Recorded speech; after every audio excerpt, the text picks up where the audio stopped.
할렐루야. 주님의 보혈의 능력이 있습니다. 주님의 이름을 사랑하시고 찬양하시면 아멘 하시기 바랍니다. 주님을 뜨겁게 사랑하시면 뜨겁게 아멘 하시기를 바랍니다. 한 주간 평안하셨습니까? 아멘 소리가 커서 힘들었냐고 못 물어보겠네요. 혹시 힘들진 않으셨습니까? 요즘 환절기가 돼서 아침 저녁 온도차가 많이 나니까 심한 독감으로 어려움 당하시는 분도 많이 계시는데 괜찮으십니까? 또 마음이 힘들진 않으셨습니까? 어렵고 힘들고 눈물 나고 상하고 때로는 아무리 열심히 해도 뭐가 되는 것 같지 않아서 답답해서 울진 않으셨는지, 또 사람과의 관계 속에서 부딪히고 상처 있고 때로는 억울하고 속상하고 때로는 배신당하고 삶이라는 모습이 항상 그렇게 우리에게 넉넉하게 다가오진 않거든요. 개인적으로 이런 생각을 했습니다. 2월에서 3월 넘어가는 게 이렇게 힘들구나. 겨울의 옷을 벗고 봄의 새로운 모습을 맞이한다는 것이 쉽지는 않구나. 그러나 그리스도인들에게는 무엇이 있을까요? 보혈의 능력이 있습니다. 보혈이 우리를 덮어주시고 지켜주시고 함께 하시고, 누구든지 주님의 이름을 부르면 무엇을 얻을까요? 구원을 얻습니다. 옆에 분 한번 축복하십시오. 혹시 모르니까 주님의 이름을 부르면 구원이 있습니다. 치료가 있습니다. 능력이 있습니다. 권세가 있습니다. 할렐루야. 기억하십시오. 누구든지 주님의 이름을 부르는 자는 구원을 얻으리로다. 오늘 나라는 앞에 나와서 우리는 주님의 이름을 부르러 나왔고 경배하는 줄로 믿습니다. 한번 따라하실까요? 보혈신앙의 축복, 이런 제목으로 말씀의 은혜를 나누기 원합니다. 제목만 얘기했는데 자꾸 눈물이 나는데요, 안경이 있어서 훅 닦지는 못하고, 설교를 하다 보면 많은 예화를 들게 되고 또 많은 스토리들을 얘기하게 됩니다. 어떤 스토리들은요 평생 가만히 있어도 묵상이 되고 잊혀지지 않아요. 어떤 스토리는 막 찾아야 되는 경우가 있는데, 한 청년이 절도죄로 감옥에 갇히고 유치장에 들어가게 됐습니다. 이 이야기는 평생 제 가슴 속에 남아있는 이야기인데요, 하나밖에 없는 아들을 위해서 눈물로 기도하던, 또 눈물로 양육하던 그 어머니가 자기 아들이 철창에 갇혔다니 얼마나 놀랐겠습니까? 버선볼로 달려옵니다. 경찰서에 들어와서 유치장에 있는 그 철창에 갇힌 자기 아들을 보면서 경찰들한테 화를 내죠. 하나밖에 없는 내 아들이 뭘 잘못했다고 철창에 가뒀냐고 고래고래 소리를 지릅니다. 경찰은 말하죠. 아주머니 아들은 남의 물건을 훔쳤어요. 절도죄로 갇혔단 말입니다. 그러자 그 어머니는 말하죠. 무슨 소리냐고. 우리 아이가 얼마나 착한 아이인데 그럴 리가 없을 거라고. 아들아, 왜 그랬어? 철창에 가서 아들의 손을 붙잡고 막 펑펑 웁니다. 그 아들도 같이 펑펑 울겠죠. 근데 그 다음 장면이 예상치 못한 장면이 벌어집니다. 그 어머니의 손을 붙잡더니 갑자기 그 입으로 물어뜯어 버린 것이죠. 굉장히 충격적인 장면입니다. 아들이 어머니의 손을 물어뜯었다. 갑자기 피투성이가 되어버렸습니다. 여기저기 소리를 지르고 난리죠. 아무도 그 영문을 몰랐습니다. 아들아 왜 이래? 경찰도 이 사람이 미쳤나? 막 그럽니다. 근데 그 아들이 그런 말을 하죠. 엄마, 왜 나를 어렸을 때 그 손으로 내가 뭐 잘못하면 때려주지 않았어요? 야단쳐주지 않았어요? 유치원 때 남의 친구 집에 가서 몰래 노트 훔쳐오고 장난감 훔쳐왔는데 야단쳐주지 않았어. 왜? 괜찮아. 아이고 내 새끼 너 최고다. 초등학교 아이들 친구들하고 놀다가 뭐 학용품도 훔쳐오고 아이들 용돈도 훔쳐오고, 그런데도 엄마는 한 번도 야단을 친 적이 없대요. 아이고 내 새끼 괜찮아. 아이고 얼마 된다고 괜찮아. 중학교 고등학교도 친구들과 올려다니면서 나쁜 짓을 하고 또 물건을 훔쳐오고 그래도 그까짓 거 아무것도 아니야. 너만 건강하면 내 새끼 그랬다는 거죠. 그렇게 자라는 그 친구는 나쁜 친구를 만나게 되고 아주 습관적으로 남의 물건을 훔치게 되었는데, 사실상 자기는 그게 잘못한 줄 몰랐다는 것입니다. 왜냐하면 엄마가 아이고 내 새끼 괜찮아 그랬다는 겁니다. 뒤늦게 철장에 갇히고 보니까 엄마의 얼굴을 보는 순간 그렇게 밉고 그 야단 쳐주지 않는 그 엄마의 손이 그렇게 야속하더라는 것입니다. 자기도 모르게 물어뜯었다는 것입니다. 사실상 이 이야기는 우리의 삶에 인간이 가지고 있는 어떤 그 속성 자체를 끄집어내는 이야기 같습니다. 우리 인간이라고 하는 것은 뭐든지 내가 하는 일은 잘 됐으면 좋겠잖아요. 그렇죠? 다 잘 됐으면 좋겠어요. 심지어 어느 정도냐면 혹시라도 내가 남모르게 잘못을 저질렀는데도 불구하고 그게 들키지 않고 그냥 그것도 잘 되기를 바라는 게 인간의 속성이에요. 그러나 여러분, 내가 잘못한 것이 아무도 모른다고 해서, 그것이 아무도 모르게 그것조차도 잘 되기를 바라고 그것이 잘 된다고 해서 그것이 정말 축복일까요? 마치 이 청년처럼 어느 날인가는 그 잘못의 대가를 치르고 크게 후회할 날이, 가슴칠 날이 오고, 그 어머니처럼 괜찮아 하던 것이 어느 날 그렇게 잘못된 결과를 가져왔을 때 뒤늦게 때늦은 후회를 할 날이 있을 거라는 것입니다. 진정한 축복은 다른 것이 아닙니다. 잘못한 것을 회개하고 돌이키고 새로운 마음으로 새로운 가치와 목적을 가지고 나아갈 때 그게 온전히 비로소 새로운 삶이 되고 축복의 삶이 되는 것입니다.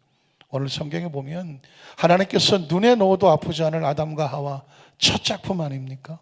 친히 하나님의 형상과 모양을 닮아 지어놓았습니다. 하나님의 생기를 불어넣으셔서 하나님과 교통하도록 만든 영적인 존재였습니다. 그런데 그 아담과 하와가 안타깝게도 죄를 짓습니다. 마귀에게 속고 사기를 당하고 하나님의 말씀을 분별하지 못하고 하나님의 주권에 손을 댑니다. 손아까를 다 먹습니다. 가슴을 칠 만한 일이죠. 비로소 그들은 처참하게 하나님과 단절돼 버리고 하나님은 아담과 하와를 에덴에서 내어 쫓게 되었습니다. 우리는 성경 속의 이야기지만 그 장면 속에 담겨져 있는 하나님의 심정을 생각하면 정말 눈물이 나도록 가슴 아픈 모습이 보입니다. 우린 첫 번째로 아담과 하와를 위해서 양을 잡아서 가죽 옷을 입혀주시는 하나님의 사랑의 모습을 한번 찾아보려고 합니다. 창세기 3장 21절인데요 오늘 본문의 마지막 절에 보면, 본문을 읽을 때 여러분이 한번 생각해 보십시오. 하나님의 마음은 어떠실까 하는 것입니다. 같이 읽어볼까요? 야훼 하나님이 아담과 그의 아내를 위하여 가죽 옷을 지어 입히시더라. 저는 이 장면을 수도 없이 읽었는데 어느 날 이 본문을 읽다가 갑자기 오열을 했어요. 그리고 제 귀에 들리는 이 우주 가운데 가득 차 있는 하나님의 통곡 소리를 듣게 됐어요. 자신이 만든 그 양을 잡아야 하는 하나님의 심정, 하나님의 손에 피를 묻혀야 되는 하나님의 심정, 그 양을 잡아 죽여야 되는, 그 생명을 끊어야 되는 하나님의 심정, 가죽을 벗겨서 아담과 하와의 옷을 입히시는 하나님의 심정 어떨까요? 분명히 가장 소중한 어떤 존재가, 저와 여러분의 어떤 소중한 존재가 잘못을 할 때 가만 내버려 두는 게 축복이 아니거든요. 아이고 잘했어 내 새끼가 축복이 아니거든요. 잘못한 것은 징계를 해야 되거든요. 잘못했다고 알려줘야 되거든요. 그리고 새로운 길을 가야 되는 것이거든요. 그런데 그 징계하시는 하나님의 마음이 어떤지 아시냐는 것입니다. 제가 저희 집 아이가 어렸을 때에 유치원 선교원을 다닐 때였습니다. 아이놈이 조금 머리가 컸다고 고집도 피우고 말을 잘 안 들어요. 그래서 저희 어렸을 때 뭘 맞았나요? 꿀밤을 맞아요. 꿀밤을 맞았잖아요. 그래서 저도 모르게 이놈 자식이 왜 이렇게 말을 안 들어? 그 머리에다가 꿀밤을 빵 놨습니다. 그랬더니 얘가 갑자기 그냥 달기똥 같은 눈물을 갖다 뚝뚝 흘리면서 눈을 동그랗게 뜨고 저를 쳐다보는 거예요. 그러면서 뭐라고 말했냐면, 아빠 지원이 머리 아파요. 지원이 머리 아파요. 그러면서 뭐랬냐면, 이 머리는 유치원에 선교원에서 선생님들이 가르쳐 주기를 생각주머니인데요, 생각주머니면 때리면 생각이 없어진대요. 그렇지 않아도 달기똥 같은 눈물을 보는데 그냥 가슴이 미어지는데, 이 머리는 생각주머니라, 때리면 생각이 없어진다. 그러니까 왜 때려요? 그러는 것보다 그냥 더 처절하더라고요. 갑자기 내가 하고 안고 울었어요. 그래, 아빠가 미안하다. 아빠가 잘못은 지가 했는데 내가 미안하다. 그때 깨달은 게 있거든요. 사랑하는 존재는 때로 야단을 쳐야 되지만 그 야단 친다는 게 얼마나 아픈지 몰라요. 아담과 하와를 하나님께서 지금 징계하시잖아요. 잘못했으니까. 그렇게 하면 안 되는 건, 하나님의 주권을 건드리면 안 되는, 그 결과가 얼마나 무서운지. 범죄한 영혼은 죽으리라고 말했잖아요. 하나님과 단절되니까. 그래서 그들을 에덴에서 쫓아내야 돼요. 그러는 그 심정을 아시겠어요? 그 아담과 하와를 위해서 양을 잡으시는 하나님의 심정을 아시느냐는 것입니다. 그 피를 흘려야 할 하나님의 심정을 아시냐는 것이죠. 가죽을 벗겨서 아담과 하와의 부끄러움과 아픔을 덮어줘야 되는 그 심정을 아시겠냐는 것이죠. 성경의 이 구절 속에 있는 마음은 뭐냐면 우리도 마찬가지죠. 하나님의 자녀들이 하나님 앞에 안타깝게 죄를 짓고 하나님 보기에 가슴 아픈 일을 하고 세상과 짝하여서 나가버리면 누구의 가슴이 찢어져요? 누구의 가슴이 찢어져요? 아무도 안 찢어져요? 하나님의 마음이 찢어져요. 한번 따라 하실까요? 우리가 세상에 무너지면, 죄에 무너지면, 마귀에 무너지면 누구의 가슴이 찢어진다? 하나님의 가슴이 찢어져요. 하나님의 가슴. 기억을 하셔야 돼요. 그래서 때로 우리가 죄를 이기게 하고 죄와 싸워야 되는 이유는 뭐냐면 우리를 사랑하시는 이의 마음을 아프게 하면 안 되잖아요. 하나님 우리를 얼마나 사랑하시는가. 그 사랑을 알면 유혹이 다가왔을 때 덜커덕 손이 가더라도 그 사랑을 묵상하면서 손이 접어져야 되고 발걸음이 돌아서야 되고 결단과 각오가 돌아서야 되는 이유냐면 하나님의 사랑이 우리 마음 가운데. 오늘 예수님 하나님께서 그 양을 잡아서 아담과의 가죽 옷을 펴주는 것은 하나님의 사랑이 처절하게 흐르고 있는 거예요. 제가 그래서 성경 읽을 때 하나님의 통곡이 죄가 얼마나 무서운, 하나님과 관계를 찢어놔. 하나님의 자녀와 하나님의 관계를 찢어놓으니 하나님의 가슴을 안 치겠습니까? 죄가 얼마나.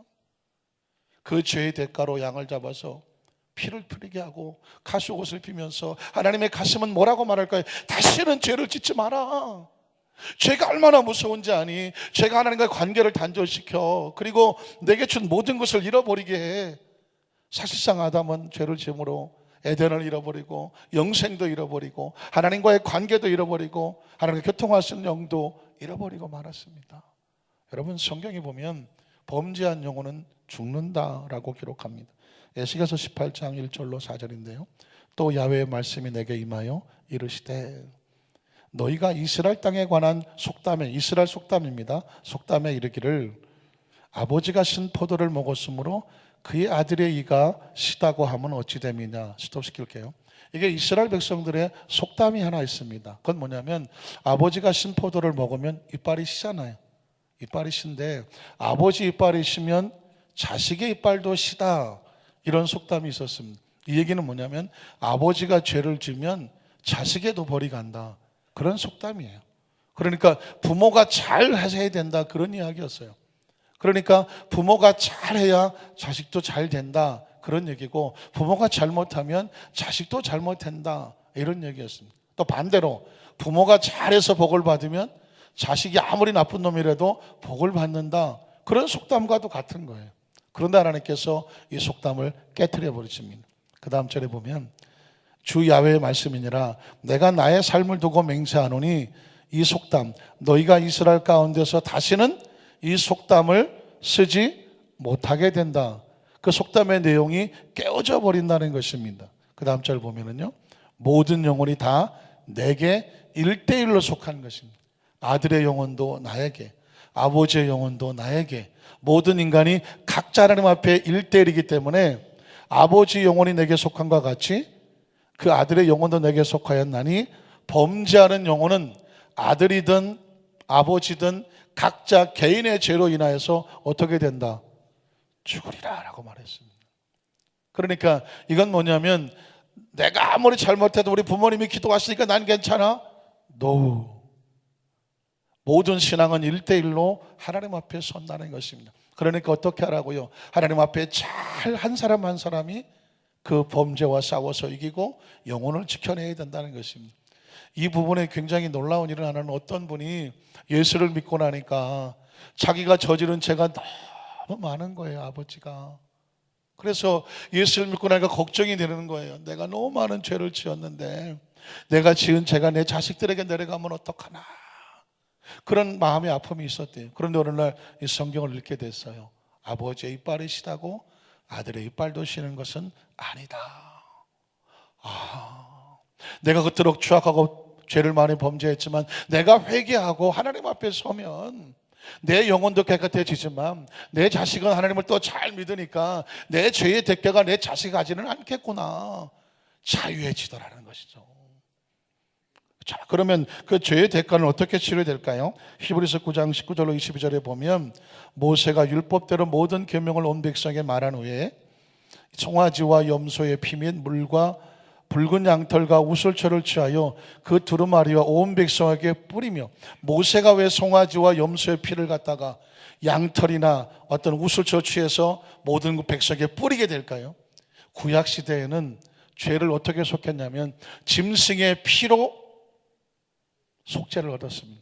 다시 말해서 범죄한 영혼은 죽어야 되는데 그 인간의 영혼이 속죄를 받으려면 그 죄를 사함받고 짐승을 잡아서 생명을 죽여야 됐어요. 내 대신 짐승이 죽어야 됐어요. 죽은 표시로 그 피를 가지고 피를 덮어야 사함을 받았습니다.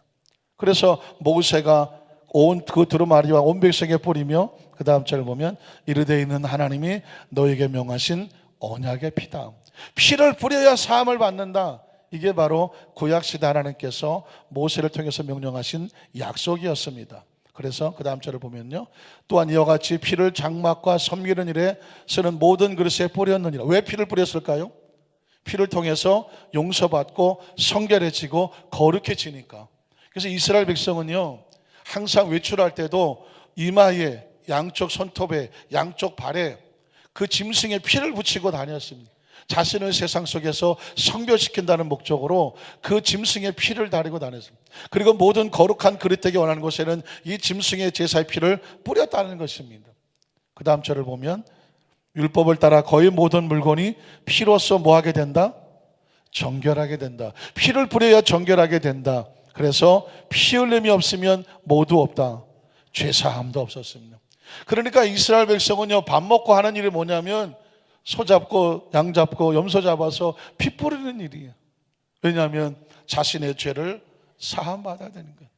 우리가 이 시대에 태어난 것은 우리가 선택한 것은 아니지만 구약시대에 안 태어난 것이 얼마나 감사한지 몰라. 왜 그럴까요? 구약시대에 태어났으면 저 같은 사람, 우리 같은 사람은 밥 먹고 뭐 해야 돼요? 소 잡고 닭은 안 잡는 거는 양 잡고 뭐 이런 거 잡아야 돼. 왜? 늘 죄를 지으니. 그러니까 일생 돈 벌어서 어디다 써야 돼요? 소 잡고 양 잡고 염소 잡아서 죄 씻는데, 죄 사함 받는데 거기다 다 피 뿌리고 다녀야 돼. 구약시대는 그러고 다녔어요. 왜냐하면 피 흘림이 없으면 뭐가 없어요? 죄 사함이 없어요. 피는 죄를 사하는 축복이 있었습니다. 또 하나, 이스라엘 백성들은 애굽에서 나올 때요, 이 어린 양 그 짐승의 피를 흘림으로 심판에서, 진노에서 건짐을 받고 나왔습니다. 그러니까 성경 속에는요, 창세기부터 계시록까지 피가 흘러요. 피가. 그래서 이런 부분은 제가 따로 말씀을 드리겠지만, 워낙 창세기부터 계시록까지는 예하는 그 피가 흐르고 있는데 그 피 중에서 아주 중요한 피만 제가 오늘 세 가지 말씀을 드리는 거예요. 첫 번째는 하나님께서 잡으신 가죽, 양에 잡아서 흘린 피, 가죽을 입혔다는 것이고, 또 하나 짐승의 피는 뭐냐? 피 흘림의 역사는 이스라엘 백성을 애굽에서 건질 때도 피의 대가가 있었다는 것입니다. 출애굽기 12장 5절로 7절을 보면 이스라엘 백성을 애굽에서 건져냈을 때 이렇게 하면 진노를 받지 않는다라는 명령이 있었습니다. 너희 어린 양은 흠없고 일련된 수컷으로 하되 양이나 염소 중에서 취하고 이달 열 나흘까지 간직하였다가 해질 때 이스라엘 회중이 그 양을 어떻게 하고? 잡고. 양을 잡는다고 말하니까 이건 한국 사람만 아는 말이죠. 잡는다는 건 뭐예요? 잡아서 가죽을 벗기고 포를 뜨고 잡아서 한다는 거예요. 양을 잡고 어떻게 해요? 그 다음에 보면 그 피를 양을 먹을 집 좌우 문 서쪽인 방에 뭐 해라? 발라라. 그래. 피를 발라야 돼. 피를. 그러면 어떻게 되는지 아십니까? 13절로 14절에 보니까 내가 애굽 땅을 칠 때에 무엇이, 그 피가 아까 발랐던 그 문지방에 바르고 임방에 발랐던 그 피가 너희가 사는 집에 있어서 너를 위해서 무엇이 된다? 사인이 되죠. 표적이 되고 신호가 돼요. 어떤 신호가 될까요? 그 다음 절을 보면 내가 피를 볼 때에 너희를 뭐 할 것이다? 넘어간다고 말했습니다. 이스라엘 백성을 건져내기 위해서 10가지 재앙이 임하는데 그 마지막 재앙은요, 애굽에 있는 모든 초태생, 왕의 첫알부터 짐승의 첫 새끼까지 모두 하나님께서 그들을 쳐서 죽이겠다고 말했습니다. 이유는 뭐냐면 생명은 누구에게 있다? 하나님에게 있는데 하나님을 섬기지 않는 생명은 더 이상 생명이 아니다. 그래서 그들의 소태성을 전부 다 진노하여 심판하게 됩니다. 그런데 이스라엘 백성만 어떻게 하냐면 짐승의 피를 잡아서 문지방에 바르고 문설주에 바르면 그 피를 볼 때에 진노가 뭐한다? 넘어간다. 영어로 말하면 pass over라고 말하는데 위로 넘어가는 것입니다. 아까 우리 찬송 부를 때 내가 그 피를 볼 때에 넘어갈 것이다 하는 건 진노하지 않고 심판이 우리를 넘어간다는 것입니다. 재앙이 너희에게 내려 뭐하지 아니하리라? 멸하지 아니하리라. 14절을 보면 너희는 이 날을 기념하여 야훼의 절기를 삼아 영원한 규례로 대대로 지키라고 말씀했습니다. 실제로 과연 그런 일이 있었을까요?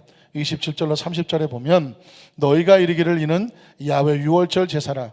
야훼께서 애굽 사람에게 재앙을 내리 열 번째 재앙이죠. 애굽에 있는 이스라엘 자손의 집을 넘으사, 기억하세요? 넘어갔어요. 진노가 넘어갔어요. 뭐 때문에? 보혈 피 때문에, 짐승의 피가 묻힌 집 때문에 그 집을 넘으사 우리의 집을 뭐 하셨어요?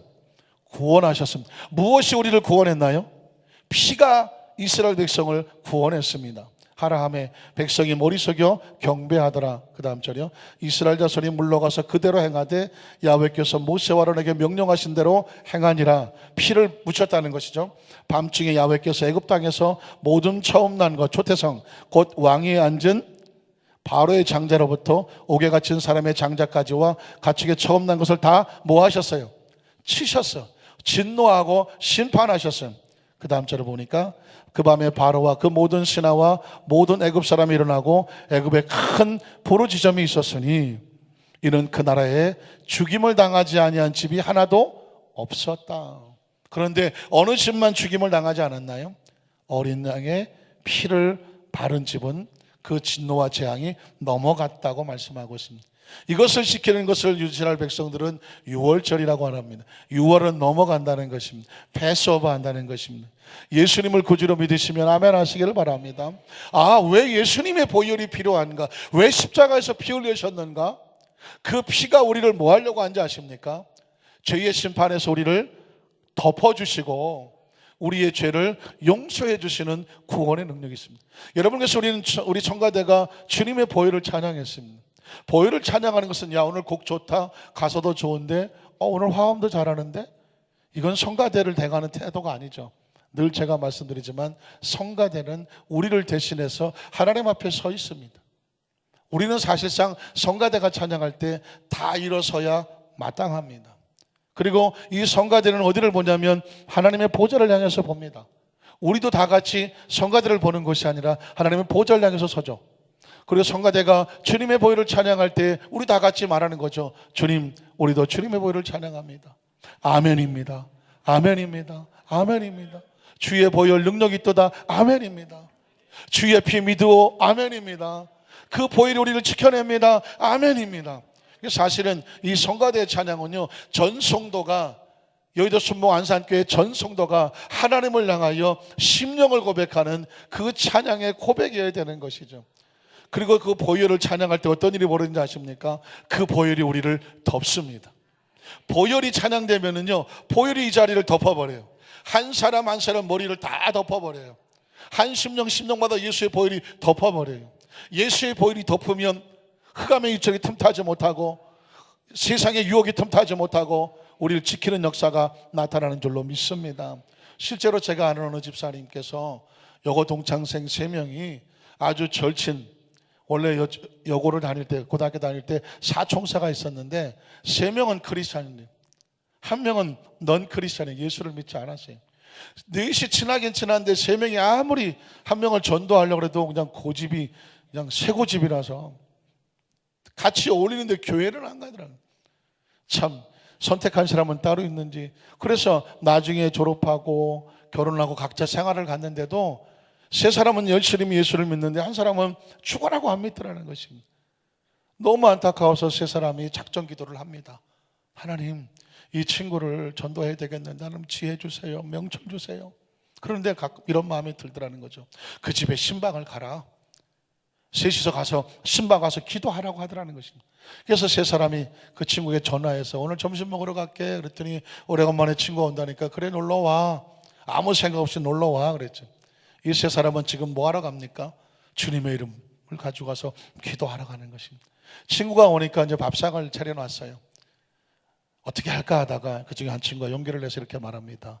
예, 오늘 너희 집에 와서 이렇게 함께 밥 먹으니까 너무 좋다. 그런데 우리가 크리스찬이잖아. 너도 알다시피. 그래서 우리는 하나님께 기도하고 먹어야 되거든. 같이 기도할래? 자기 집에 온 손님인데 싫어할 수는 없지 않습니까? 떨떠름하게 뭐 그래. 그래서 한 친구가 같이 기도합니다. 하나님, 우리 사랑하는 친구 집에 와서 정성껏 귀한 대접을 받습니다. 오늘 이 시간에 예수님의 보혈로 이 가정을 덮어 주시옵소서. 예수님 보혈로 온 식구들을 붙잡아 주시옵소서. 예수님의 보혈로 우리 친구 머리부터 발까지 덮어 주십시오. 예수님 보혈로 이 밥상을 덮어 주십시오. 그 보혈의 공로로 우리가 먼저 구원받았는데 우리 친구에게도 예수의 보혈로 구원의 은총을 베풀어 주시옵소서. 예수님 이름으로 기도합니다. 아멘 하고 눈을 떴습니다. 그랬더니 이 친구가, 예수를 안 믿는 친구가 자기 밥그릇을 밥상 밑에 놓고 벌벌벌 떨고 있더라는 것입니다. 놀래갖고요. 그래서 너 왜 그래? 그랬더니 피 좀 봐, 피. 그래. 밥상을 보니까 여기 피 좀 봐, 피. 무슨 피가 있어? 그랬더니 없네. 아까 네가 기도할 때 하나 기도하기 싫어서 눈 뜨고 있었거든. 그런데 네가 예수님의 보혈로 이 장막에 충만하게 해달라 했더니 갑자기 막 피가 뿌려져. 예수님 보혈로 머리부터 발끝 덮어달라니까 피가 자꾸 나한테 벌어져. 예수의 피로 이 밥상을 덮어달라 했더니 이 밥상에 막 피가 막 떨어져. 놀라서 나 그 피 안 맞으려고 밥그릇을 가지고 밥 밑에 넣었다, 창 밑에 내려놨다는 것입니다. 그러면서 막 두려워 떠는 거예요. 네가 기도할 때 왜 피가 떨어져? 그 순간에 지혜가 떠올랐어. 하나님께서 이 가정을 구원시키려고 지금 이 사람에게, 이 친구에게 영안을 열어주셨구나. 기도할 때 어떤 일이 벌어지는 걸 보여주었구나. 그러면서 반도하기 시작했습니다. 예수님이 십자가를 지셔서 피를 흘리셔서 그 피를 거룩한 보혈이라고 말해. 그 피를 통해서 죄를 사함받아. 그 피를 통해서 우리가 구원을 받아. 그 피에 권세가 있어.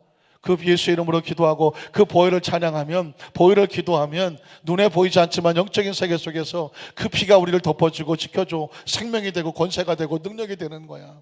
하나님께서 너를 사랑하셔서 그걸 보여주신 거야. 그러니까 너도 예수를 믿고 하나님의 자녀가 됐으면 좋겠어. 눈앞에 벌어진 현상을 보았기 때문에 이 친구가 부정할 수가 없는 거죠. 그 순간에 마음의 문이 열리고 예수를 믿고 구원받고 그 이후에 사청서가 믿음의 사청서가 됐다라고 저한테 가서 간증을 하더라고요. 사랑하는 성도 여러분, 오늘 이스라엘 백성들을 죄에서 건져주시고 심판에 건져주셨던 것처럼 예수님은 어떤 분일까요? 그래서 마지막 세 번째로 알고 싶은 것은 뭐냐면 어린 양 예수 그리스도의 보혈로 하나님께서 주시는 온전한 축복의 모습이라는 것입니다. 예수님은 이 땅에 무엇으로 오셨죠? 구원자로 오셨습니다. 마태복음 1장 21절에 보니까 아들을 낳으니 이름을 예수라 하라. 이는 그가 자기 백성을 그들의 죄에서 뭐 해야 돼요? 구원해야 돼. 죄에서 구원하려면 뭐가 있어야 되죠? 피가 있어야 돼. 피가. 죄에서 구원하려면 피가 있어야 되는데 예수님은 과연 이 땅에 오셔서 어떤 피를 흘리시려고 했을까요? 때문에 이 세례 요한은 요한복음 1장 29절에 예수님을 이렇게 고백했습니다. 이튿날 요한이 예수께서 자기에게 나오심을 보고 이르되 보라 세상 죄를 지고 가는 하나님의 어린 양이에요. 어린 양은 뭐예요? 제물이에요. 제물. 아담과 하와의 그 죄와 수치를 덮어주어서 피 흘렸던 어린 양. 이스라엘 백성이 애굽에서 나올 때에 그 진노를 덮어주었던 대신 피 흘렸던 어린 양. 예수님은 온 인류의 죄를 대신 짊어지고 피 흘리실 어린 양이라고 고백하는 것입니다. 세례 요한은 요한복음 1장 35절로 37절에도 또 이렇게 말합니다. 또 이튿날 요한이 자기 제자 중 두 사람과 함께 섰다가 예수께서 거니스를 보고 말하되 보라 하나님의 어린 양이로다. 예수님은 이 땅에 우리 죄를 구원하러 오셨는데 그 피를 흘리실 어린 양의 제물로 오셨다는 것입니다. 그 제물로 피 흘려주시면 우리에게 어떤 축복을 주실까요? 요한복음 6장 53절로 58절에 보면 예수께서 이르시되 내가 진실로 진실로 너에게 이르노니 인자의 살을 먹지 아니하고 인자의 피를 마시지 아니하면. 예수님이 십자가 올라가 피 흘리시고 그 살 찢어 주셨던 그 살과 피를 우리가 마시지 아니하면 너희 속에 무엇이 없어요? 생명이 없어. 피를 마시지 아니하면, 그 살을 먹지 아니하면 생명이 없어요. 그 다음 절을 보면 내 살을 먹고 내 피를 마시는 영생을 가졌고 마지막 날에 내가 그를 다시 살리리니 내 살은 참된 양식이요 내 피는 참된 음료로다. 내 살을 먹고 내 피를 마시는 내 안에 거하고 나도 그의 안에 거하나니. 자, 살아계신 아버지께서 나를 보내심에 내가 아버지로 말미암아 사는 것 같이 나를 먹는 그 사람도 나로 말미암아 살리라. 이것은 하늘에서 내려온 떡이니 조상들이 먹고도 죽은 것과 같지 아니하여 이 떡을 먹는 자는 언제까지 살아요? 영원히 살리라. 눈치채셨겠지만 이 구절을 제가 언제 읽던가요? 성찬할 때 읽지 않습니까? 성찬할 때 꼭 이 구절을 읽습니다. 성찬의 의미가 뭐냐? 예수님의 살과 예수님의 피를 먹고 마실 때 아이 조그만 포도주 한 잔, 조그만 떡, 아유 이렇게 조그맣게 잘랐어 그냥 떡 하나 그냥 낼름 집어먹는, 그게 성찬의 의미가 아니에요. 이것은 예수의 피를 마시고, 믿으십니까? 이것은 예수님의 살을 먹고 마심으로 예수님 안에 내가 거하고 내가 예수님 안에 거하는 하나 되는 놀라운 성찬의 의미입니다. 예수의 피로 정결하게 되어지고 예수의 살을 먹으므로 영원한 생명을 얻게 되는 줄로 믿습니다. 어떻게 그렇게 될 수 있을까요? 예수님께서 제물이 되시고 대제사장이 되시기 때문에 그렇습니다. 구약시대는요 이렇게 제사를 지냈습니다. 히브리서 9장 1절로 7절인데요, 혹시 여러분 성경학교 다니실 때에 구약의 성막에서 벌어지는 내용을 보신 적 있을 겁니다. 히브리서 9장 1절로 7절에 보면 첫 언약의 율법의 약속입니다. 섬기는 예법과 세상에 속한 성소, 성소란 뭐냐면 거룩한 성소니까 거룩한 장소, 성전을 말하는 것입니다. 성소가 있었더라. 예비한 첫 장막이 있고 이스라엘 백성이 애굽에 있었던 그 장막을 말하는 거예요. 장막이 있고 그 안에 등잔대와 상과 진설병이 있으니 이는 성소라 일컬고, 또한 또 둘째 휘장의 뒤에 있는 장막을 지성소, 성막은 두 곳으로 나눠집니다. 성소가 있고 지성소가 있어요. 지성소 일컫나니 그 다음에요 금향로와 사면을 금으로 싼 언역궤가 있고 그 안에 만나를 담은 금 항아리와 아론의 쌍난 지팡이와 언약의 돌판들이 있고. 성경 시험에 많이 나오죠. 성소에는 뭐가 있고 지성소에는 뭐가 있는가요? 라는 성경 시험이 나오는데 그 위에 속죄소라는 것이 있습니다. 속죄소는 뭐냐면 하나님이 임하실 때에 영광 가운데 임하시는 장소가 속죄소입니다. 속죄소를 덮는 영광의 그룹들이 있으니 이것들에 관하여서는 이제 낱낱이 말할 수 없도다. 다 구약시대 율법에 지나간 것입니다. 이 모든 것을 이같이 예배하였으나 제사장들이 항상 첫 장막에 들어가 섬기는 예식을 행하고 제사장들이 성막에 들어와서 예식을 행하는데 둘째 장막 지성소에는 누구만 들어가냐면 대제사장만 들어갑니다. 뭐하러 들어갈까요? 하나님을 만나러 들어가요. 대제사장이 백성들의 모든 죄를 들고 하나님을 만나러 지성소에 들어가요. 언제 들어가느냐? 1년에 딱 한 번 혼자 들어갑니다. 들어가서 뭘 할까요? 들어가서 자기 백성의 허물을 위하여 제사를 지내. 근데 들어갈 때 뭐 없이는 안 돼요? 피 없이는 안 돼요. 짐승들의 피를 다 흘려서 하나님 이 백성들이 이런 죄를 범했는데 그 피의 대가를 다 치러 제물을 드렸습니다. 그 피를 가지고 나왔습니다. 우리 백성들의 죄를 용서하여 주시옵소서. 대신 중보해서 기도하는 사람이 누구라고요? 대제사장이었습니다. 구약시대는 그렇게 했어요. 그러면 신약시대 우리는 제물도 없고 대제사장도 없는데 어떻게 할까요? 그래서 신약시대에는 예수님이 하시는 것입니다. 11절로 12절에 보면 그리스도께서는 장래 좋은 일에 대제사장으로 오신다. 예수님이 무엇으로 오신다? 대제사장으로 오신다. 손으로 짓지 아니한 것 곧 이 창조에 속하지 아니한 더 크고, 제가 이 부분을 얘기했는데 창조에 속하지 아니하면 뭐예요? 4차원이죠. 제가 오늘 4차원이라는 말을 한마디로 안 하고 있는데 성경은 이렇게 말해요. 창조에 속하면 3차원, 창조에 속하지 아니하면 4차원. 성경은 3차원에 사는 인생에게 4차원의 얘기를 해주고 싶은 거예요. 그리고 저도 4차원의 세계를 알고 나니까 성도님들에게 이 3차원의 삶에 4차원의 얘기를 해주고 싶은 거예요. 왜냐하면 예수님이 오셔서 뭘 얘기해 주겠습니까? 예수님이 어디에서 오셨죠? 하나님의 나라 4차원에서 3차원에 우리 가운데 오셨어. 그 오신 예수님의 입을 열면 무슨 얘기 하시겠어요? 4차원의 세계를 얘기를 하죠. 근데 이 4차원의 세계가 어려워요, 쉬워요? 어렵잖아요. 그러나 우리가 갈 나라는 3차원이에요, 4차원이에요? 하나님의 나라로 가요. 이 세상 영원히 살지 않아요.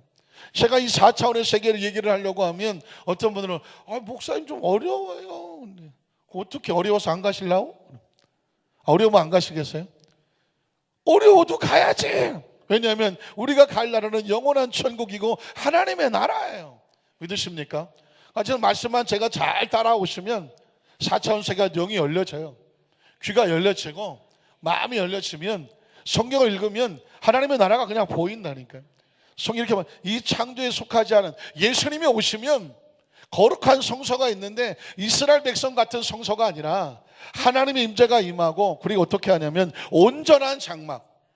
이스라엘 백성의 장막은 사실은 불안정한 사람이 지은 장막이잖아요. 그런데 예수님이 지으신 장막은 온전한 장막으로 말미암아 어떻게 될까요? 염소와 송아지 필요하지 아니하고, 염소와 송아지는 한 번밖에 죄를 못 사해. 또 죄를 지면 또 잡아야 돼. 그러나 오직 예수님의 피는 어떻게 돼? 영원한 속죄를 이루신다라고 말씀하고 있습니다. 그리고 단번에 성소에 들어가셨느니라. 13절로 15절을 보면 염소와 황소의 피와 및 암송아지의 죄를 부정한 자에게 뿌려서 구약시대는 거룩하게 했어요. 육체를 정결하게 하여서 거룩하게 했거든. 짐승의 피로도 거룩해지거든. 하물며 영원하신 성령으로 말미암아 흠없는 자기를 하나님께 드린 누구의 피가? 그리스도의 피가. 기억하세요. 한번 따라 하실까요? 그리스도의 피. 그리스도의 피. 그리스도의 피. 그리스도의 피를 아는 것이 축복입니다. 그 피가 우리를 어떻게 할까요? 어찌 너희 양심을 죽은 행실에서 깨끗하게 하고 살아계신 하나님을 섬기게 하지 못하게 하겠느냐. 15절 보면 이로 말미암아, 그 피로 말미암아 그는 새 언약의 중보자시니 이런 첫 언약 때에 범죄한 죄에서 우리를 정결케 하시고 죄에서 속하시려고 죽으사 부르심을 입은 자로 하여금 영원한 기업의 약속을 얻게 하려 하심이라. 예수님의 피로 구원을 받으면요, 짐승의 제사와 다른 게 있는데 세 가지가 달라요. 단번에 영원히 의롭게 해요. 한번 찾아볼까요? 히브리서 9장 12절 같이 한번 보겠습니다. 염소와 송아지의 피로 하지 아니하고 오직 자기의 피로 영원한 속죄를 이루사 어떻게? 단번에. 한 번이면 좋게 해요. 예수님의 피의 제사는 몇 번 해야 된다? 한 번이면 우리의 과거와 현재 미래 죄를 다 용서해 주시고 깨끗게 하신 줄로 믿습니다. 그리고 그 제사는 영원해요. 히브리서 10장 12절로 14절 갈게요. 10장 12절로 14절. 오직 그리스도는 죄를 위해서 한 어떤 제사? 영원한 제사예요. 1년만 만기가 있는 게 아니에요. 단번에 영원한 제사를 드리고 하나님 보좌 우편에 앉으셨다고 말씀했습니다. 그래서 어떻게 됩니까? 그 다음 절을 보면 그 후에 자기 원수들을 자기 발등사에 되게 하실 때까지 기다리시나니, 보세요, 그가 거룩하게 된 자들을 한 번의 제사로 영원히 어떻게 했다? 온전하게 됐습니다. 한번 따라 하실까요? 예수님의 피면 충분합니다. 예수의 피면 완전합니다. 예수의 피면 영원합니다. 믿으십니까? 그래서 예수의 보혈의 능력이 있고 권세가 있고요, 예수의 피가 찬양이 되어야 되고요, 예수의 피의 권세를 알면 마귀가 손대지 못합니다. 마귀가 영적으로 눌리게 할 때 예수의 피, 예수의 보혈을 선포하면 마귀가 놀라서 물러가고요, 성도가 예수의 이름으로 대적할 수 있는 무기는 바로 예수님의 보혈인 줄로 믿습니다. 뿐만 아니라 예수의 피를 가지면 우리가 어떻게 되냐면 의로운 자가 됩니다. 중요한 게 바로 의로운 자예요. 히브리서 10장 19절로 25절을 보면 그러므로 형제들아 우리가 예수의 피를 힘입어 성소에 들어갈 무엇을 얻었어요? 스톱시키세요. 담력을 얻었습니다. 이 말은 뭐냐면 너희가 무엇이 되었다? 의인이 되었다는 것입니다. 제가 아까 말씀드릴 때에 구약시대 대제사장은요, 지성소에 들어갈 때 제가 입은 만약에 이 가운처럼 예복을 입고 올라가요. 들어가요. 근데 예복에 뭐를 달았냐면 방울을 달았어. 방울. 그리고 발목에다가 끈을 달아갖고 그 성소 바깥에서 사람들이 잡고 있어요. 제사장이, 대제사장이 성도의 백성들의 죄를 대신해서 하나님께 나가는 거예요. 움직일 때마다 무슨 소리가 나요? 방울 소리가 나요. 방울 소리가 나면 살았어요, 죽었어요? 살았어요. 그러면 방울 소리가 있기 때문에, 살았기 때문에 바깥에 있는 사람들이 안심해요. 대제사장님께서 지금 살아서 하나님 앞에 있구나. 그런데 만에 하나 잘못했어요. 거룩하지 못했어요. 그러면 대제사장이 하나님 앞에서 죽임을 당했어요. 그럼 방울 소리가 나요, 안 나요? 안 나요. 방울 소리가 안 나면 아이고, 대제사장이 죽었구나. 그래서 누가 들어가서 꺼낼 수가 없으니까 발목에 묶은 줄로 끄집어냈어요. 그만큼 하나님께 나아간다는 것은 두려운 거예요. 무서운 거예요. 아무나 나올 수가 없는 거예요. 그런데 예수님이 피 흘리는 제사를 통해서 이렇게 말하는 거예요. 형제들아, 우리가 예수의 피를 힘입어 성소에 들어갈 수 있는 무엇을 얻었다? 담력과 담대함과 자격을 얻었다. 이건 뭐냐면 이제는 하나님을 두려워하지 않아도 돼요. 그 성소에 당당히 나갈 수 있어요. 누구의 피 때문에? 예수님의 피 때문에. 그리고 저와 여러분 한 번도 죄를 짓지 않은 것처럼 정결하게 여겨주셔요. 누구의 피 때문에? 예수님의 피 때문에. 그리고 마귀가 저와 여러분을 손가락하지 못해요. 하나님 죄 좀 보세요. 저렇게 죄를 짓고 교만하고 막 저렇게 엉망진창 살아요. 마귀가 정죄하지 못해요. 누구의 피 때문에? 예수님의 피 때문에. 그게 바로 의인된 것입니다. 말씀을 정리하기를 원합니다. 하나님께서 양을 잡아서 아담과 하와를 가죽 옷을 입혀주셨습니다. 죄는 미워하시나 영혼은 사랑하시는 거죠. 구약시대 사람들은 짐승을 잡아 피 흘렸어요. 불완전한 피, 연약한 피를 의지했어요. 그런데 예수 믿고 구원받은 저와 여러분이 한 번에 영혼이 온전해지는 피에 축복을 받았어요. 그게 보혈의 축복입니다. 날마다 보혈을 의지하고 보혈을 가슴에 품고 보혈을 찬양하고 나가면 마귀가 놀라서 도망가고 하나님 이 땅에서 하나님 백성들을 축복하셔서 우리를 그렇게 사신 하나님 백성들을 영혼이 잘되고 범생부터 강건하도록 복으로 축복하실 줄로 믿습니다. 이 보혈신앙으로 충만하시기를 주님의 이름으로 축원합니다. 기도하겠습니다. 전능하신 하나님 아버지,